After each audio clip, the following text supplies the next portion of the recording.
Hi friends, आप सभी का आपके अपने यूट्यूब चैनल यूपीएससी इन्फो 24 में स्वागत है। तो दोस्तों, हम उम्मीद करते हैं कि आप सभी लोग स्वस्थ होंगे और खुश होंगे। फ्रेंड्स, ये जो वीडियो है ये पीजीटी नागरिक शास्त्र का भाग 130 है। तो अगर आप टीजीटी, पीजीटी, एलटी ग्रेड और जीआईसी की तैयारी कर रहे हैं तो ये वीडियो आपके लिए है। दोस्तों, इस वीडियो को स्टार्ट करें इससे पहले ये बता देना चाहते हैं कि आप अगर सीरियस हैं तो पेन और कापी लेकर बैठिए और देखिए कि आप 15 क्वेश्चन में से कितने क्वेश्चन सही कर पा रहे हैं। आपका क्वेश्चन जो होगा 16 से कर लीजिएगा नंबरिंग 30 तक। इसमें टोटल 15 क्वेश्चन है।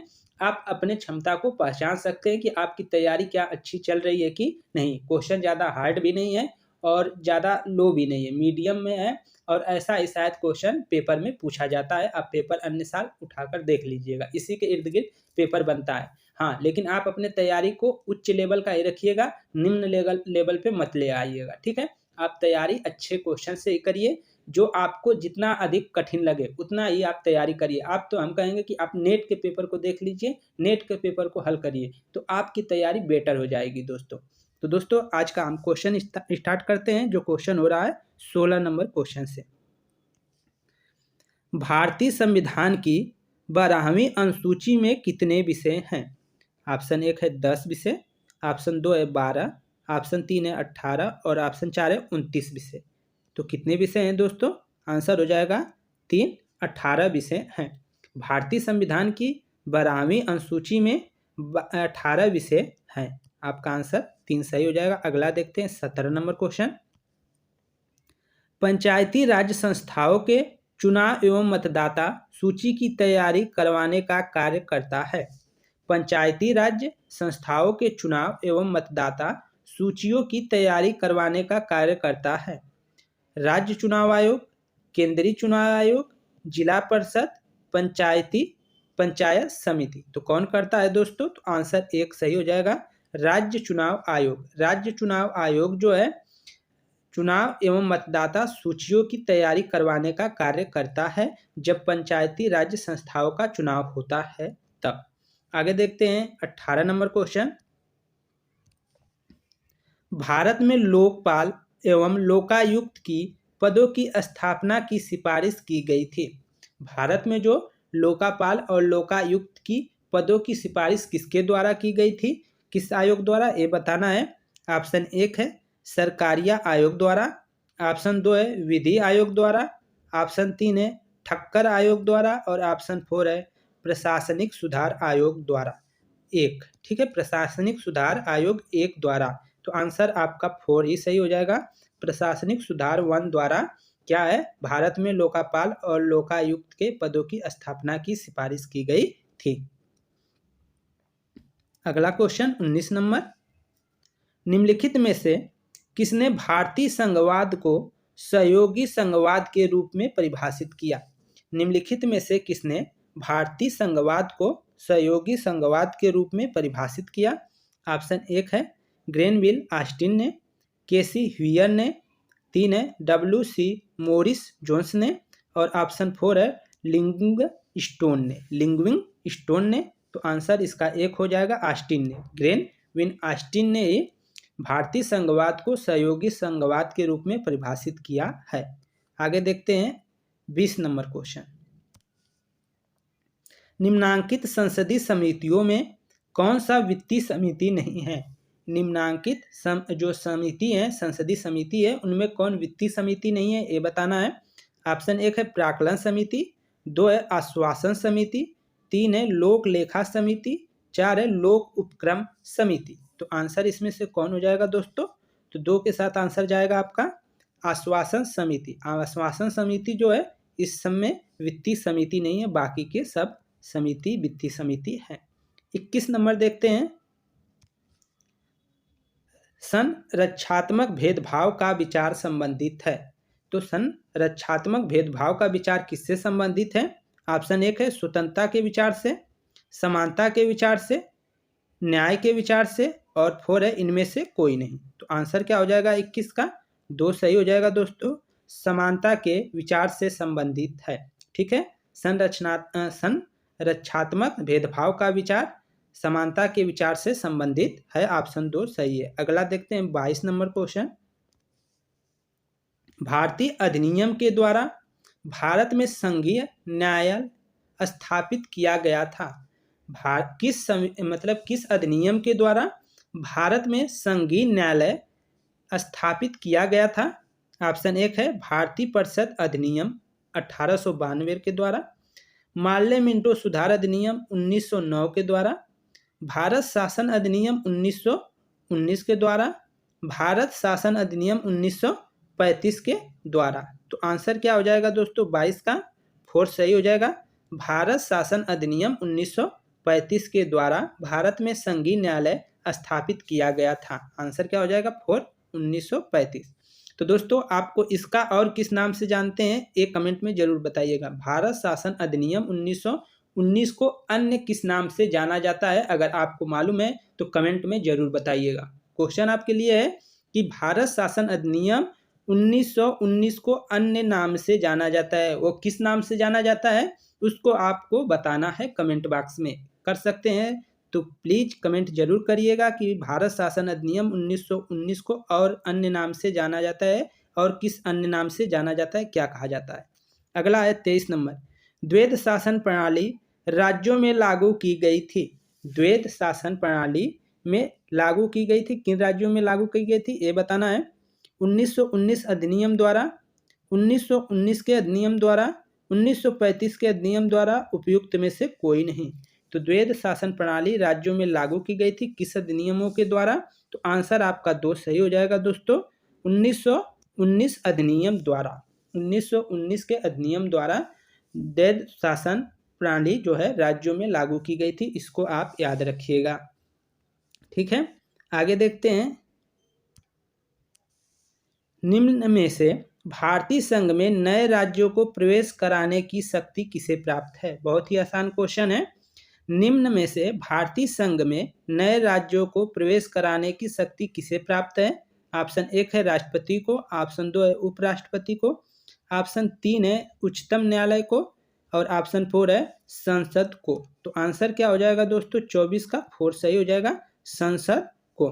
तो दोस्तों यहाँ पे दिया है उच्चतम न्यायालय। ठीक है, तो उच्चतम न्यायालय से इस समय उच्चतम न्यायालय में जो है मुख्य न्यायाधीश सहित टोटल न्यायाधीशों की संख्या कितनी है ये आपको बताना है। अगर आपको क्वेश्चन का आंसर मालूम है तो टोटल न्यायाधीश जो है मुख्य न्यायाधीश सहित इस समय वर्तमान में कितने न्यायाधीश हुए हैं, ठीक है, ये बताइएगा। और एक क्वेश्चन एक ये भी है कि आपका वर्तमान में जो है मुख्य न्यायाधीश कौन है, इस समय मुख्य न्यायाधीश कौन है ये बताइएगा, जो अभी कुछ दिन हुए हैं, मतलब कल ही परसों अभी हुए हैं, तो मुख्य न्यायाधीश कौन है ये बताना है। तो आप लोग अगर चाहते हैं जानते हैं तो आप कमेंट में ज़रूर बताइए, अगर वीडियो देख रहे हैं तो। अगर आप जितने लोग देखते हैं सभी का आंसर आना चाहिए फ्रेंड्स, ठीक है, इससे रिपीटेशन होगा। ठीक है, और आप उपराष्ट्रपति के बारे में भी बताइएगा। उपराष्ट्रपति अभी बने हैं तो कौन बना है उपराष्ट्रपति, नए बने हैं और किस नंबर के बने हैं ये भी बताना है। राष्ट्रपति को तो आप लोग जानते होंगे लेकिन उपराष्ट्रपति को शायद अभी नहीं जानते होंगे बहुत से लोग जो आज वीडियो देखेंगे। ठीक है, तो आपको 2 क्वेश्चन यहाँ से 3 क्वेश्चन मिल गए कि इस समय वर्तमान में हमारे जो मुख्य सर्वोच्च न्यायालय है, सुप्रीम कोर्ट है, उसमें टोटल न्यायाधीश मुख्य न्यायाधीश को लेकर टोटल न्यायाधीशों की संख्या कितनी है, उपराष्ट्रपति वर्तमान में कौन है और किस नंबर के हैं, और जो हमारे इस समय नए न्यायाधीश बने हैं वो कौन बने हैं ये बताना है, जो मुख्य न्यायाधीश हैं। तो ये आपको बताना है। आगे चलते हैं, अगला क्वेश्चन और उसका आंसर संसद था। आगे देखते हैं 25 नंबर, भारतीय संविधान के निम्न अनुच्छेदों में से किसने अस्पृश्यता की समाप्ति की व्यवस्था की थी? ठीक है, भारतीय संविधान के निम्न अनुच्छेदों में से किसने अस्पृश्यता की समाप्ति की व्यवस्था की गई है? ऑप्शन 1 है अनुच्छेद 14, ऑप्शन 2 है अनुच्छेद 15, ऑप्शन 3 है अनुच्छेद 16 और ऑप्शन 4 है अनुच्छेद 17। तो 25 का आंसर क्या हो जाएगा दोस्तों? 4 सही होगा। अनुच्छेद 17 में क्या है? अस्पृश्यता की समाप्ति की व्यवस्था की गई है, छुआछूत की व्यवस्था की गई है कि उसको समाप्त किया जाए, छुआछूत भेदभाव को, अनुच्छेद 17 में। आगे देखते हैं 26 नंबर क्वेश्चन, संयुक्त राष्ट्र संघ के चार्टर किस अनुच्छेद में महासभा की शक्तियों और कार्यों का वर्णन किया गया है? ठीक है, संयुक्त राष्ट्र संघ के चार्टर के किस अनुच्छेद में महासभा की शक्तियों और कार्यों का वर्णन किया गया है? ऑप्शन 1 है चार्टर के 6ठे अनुच्छेद में, ऑप्शन 2 है चार्टर के 10वें अनुच्छेद में, ऑप्शन 3 है चार्टर के 11वें अनुच्छेद में और ऑप्शन 4 है चार्टर के 8वें अनुच्छेद में। तो 26 का आंसर हो जाएगा दोस्तों 2। चार्टर के 10वें अनुच्छेद में क्या है? महासभा की शक्तियों और कार्यों का वर्णन है 10वें अनुच्छेद में, ये याद रखेंगे। 27 नंबर क्वेश्चन, अनुच्छेद 21A जो शिक्षा के अधिकार से संबंधित है, जो अनुच्छेद 21A है वो क्या है? शिक्षा के अधिकार से संबंधित है, को भारतीय संविधान में जोड़ा गया किस अधिनियम द्वारा जोड़ा गया ये बताना है। 50वां 85 संविधान संशोधन अधिनियम द्वारा, 86 संविधान संशोधन अधिनियम द्वारा, 87 संविधान संशोधन अधिनियम द्वारा, 88 संविधान संशोधन अधिनियम द्वारा। तो किसके द्वारा जोड़ा गया था ये बताना है। तो इसका आंसर जो हो जाएगा 86वें संविधान संशोधन अधिनियम द्वारा जो है अनुच्छेद 21A को शिक्षा के अधिकार से जोड़ा गया। ठीक है, जो शिक्षा के अधिकार से संबंधित है तो वो कब जोड़ा गया था? तो 86वें संविधान संशोधन अधिनियम द्वारा। 2 ऑप्शन सही है। 28 नंबर क्वेश्चन, संविधान के किस अनुच्छेद में उच्चतम न्यायालय की स्थापना एवं संरचना का वर्णन किया गया है?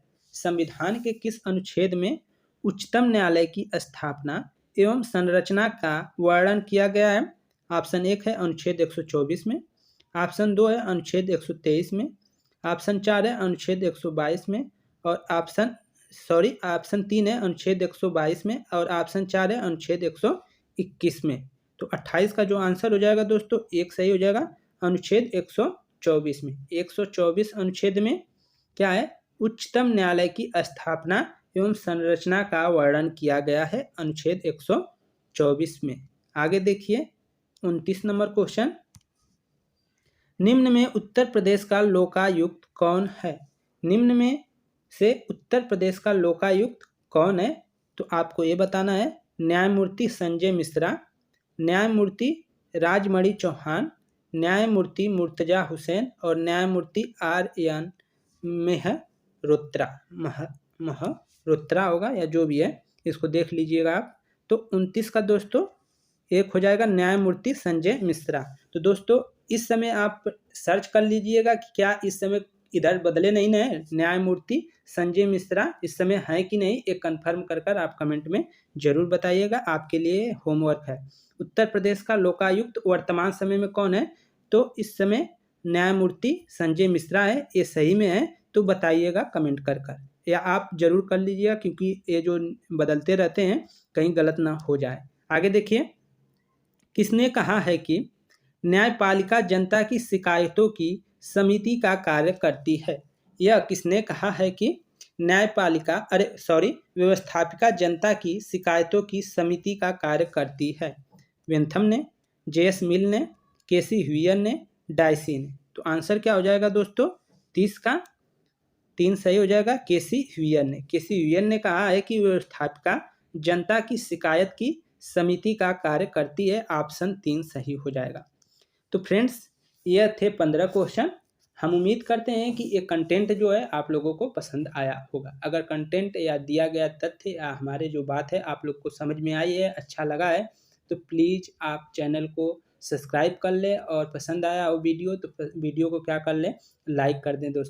दोस्तों हम कुछ क्वेश्चन दे दिए हैं, हो सकता है आप लोग को अच्छा ना लगे कि क्वेश्चन दे देते हैं आंसर इसका नहीं देते हैं, लेकिन दोस्तों जितना हम कराएंगे उससे कहीं ज़्यादा आप ढूंढेंगे तो आप और चीज़ें, जैसे हम कोई चीज़ बताएंगे ढूंढकर, उससे बेटर है कि आप ही उसको खुद ढूंढें। गूगल पे सर्च करिए, हमसे ज़्यादा गूगल जानकार है, तो वहाँ से आपको बहुत सी जानकारी मिल जाएगी। हमारा बस यही काम है कि आपको क्वेश्चन किस टाइप का बनेगा वो आपके सामने प्रस्तुत कर दें और उसी के इर्द गिर्द आप तैयारी करते रहें कि यहाँ से क्वेश्चन बन रहा है। जैसे राष्ट्रपति आ गया क्वेश्चन से, तो आपको राष्ट्रपति का अच्छे से टॉपिक पढ़ लेना है। प्रधानमंत्री से क्वेश्चन आ रहा है तो प्रधानमंत्री से जितने भी टॉपिक है उसको अच्छे से पढ़ना है। लोकापाल आ रहा है, लोकायुक्त आ रहा है, तो उससे आपको रिलेटेड पढ़ना है पूरा का पूरा। आपको ये ध्यान रखना है कि आपको कहाँ से क्वेश्चन, जैसे संसद से क्वेश्चन आता है बार-बार, तो संसद के दोनों सदन, लोकसभा और राज्यसभा के बारे में आप अच्छे से डिटेल से पढ़िए, ठीक है? यहाँ तक क्वेश्चन कराया जा सकता है। अब क्वेश्चन कहाँ से पूछेगा, ना हमें पता है, ना आपको पता है। लेकिन हम टॉपिक तो मालूम चल जा रहा है कि इस टॉपिक से क्वेश्चन उठा रहा है ज़्यादा, तो उस क्वेश्चन से आप ज़्यादा पढ़िए। अंतर्राष्ट्रीय जो मतलब अंतर्राष्ट्रीय न्यायालय है या यूएनए है, इन सबको क्या है, संयुक्त राष्ट्र संघ है, इन सब के बारे में आप ज़्यादा पढ़िए, ज़्यादा डीप से जाइए, इनके पूरे जो है जितने विभाग हैं उनको पढ़िए। जो अस्थायी सदस्य हैं उनके बारे में थोड़ा-थोड़ा, उनके राज्य जो भी मतलब देश हैं उनके मतलब उस समय के वर्तमान कौन क्या है, प्रधानमंत्री कौन है, कौन मुख्यमंत्री है, जो भी है उनके डिटेल्स पूरा राष्ट्रपति, प्रधानमंत्री तक, और जो विदेश सचिव होते हैं उनको आप ज़रूर याद रख लीजिए या राजदूत, ठीक है? इन्हीं से रिलेटेड क्वेश्चन बनेगा, तो इनको आप ध्यान में रखकर पढ़िए। हम उम्मीद करते हैं कि आप सभी लोग इस परीक्षा में ज़रूर सफल होंगे। तो दोस्तों, इसी उम्मीद के साथ आप लोग को बेस्ट लक। आप लोग अच्छे से तैयारी करते ही रहिए। नवोदय का भी एग्ज़ाम आ गया है, आप अपनी तैयारी को और जी जान लगाकर करिए। नमस्कार साथियों, शुभ रात्रि।